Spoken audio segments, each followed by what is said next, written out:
Hey folks, Kevin here. Well, it's the 4th of July, Independence Day here in the United States. This will get posted after the 4th of July, of course, but just I hope everybody's staying safe and celebrating reasonably like I did when I was young. So anyways, today one of the things I'm going to do is going to pinch the apical buds on the fig trees. I posted a video I think 2 weeks ago about checking on the fig trees here. So the fig tree varieties we have are Chicago Hardy and Brown Turkey fig. We plant them outside here, and we've gone over how we insulate them over the winter months as well. But the purpose for today's video is to show you how much they've grown and going through and pinching the tops of them. So that will retard their vertical vegetative growth, shooting up more and more green vegetative growth for photosynthesis. And by converting or switching the auxins off, one of the plant hormones, that's going to trigger more fruit production, more flower production, that sort of thing. And it'll trigger, instead of vertical growth, it's going to trigger more branching and bushing out to the sides.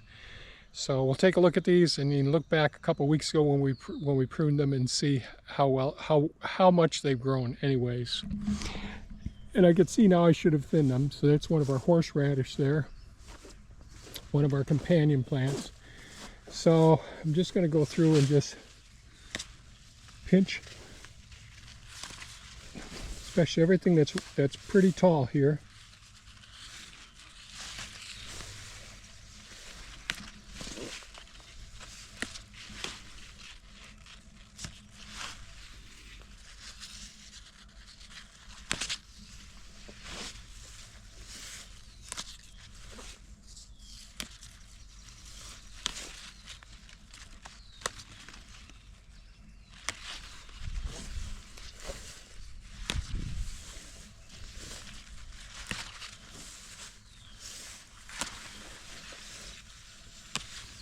Well, these will end up having to get pruned back the fall.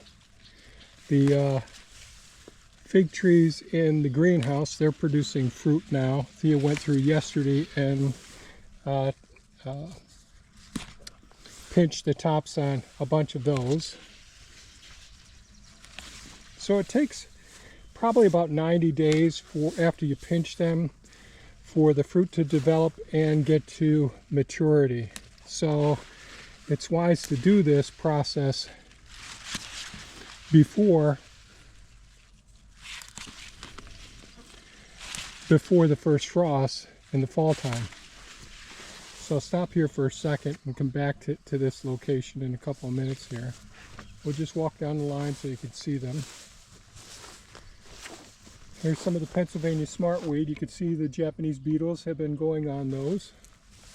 And the figs themselves look great.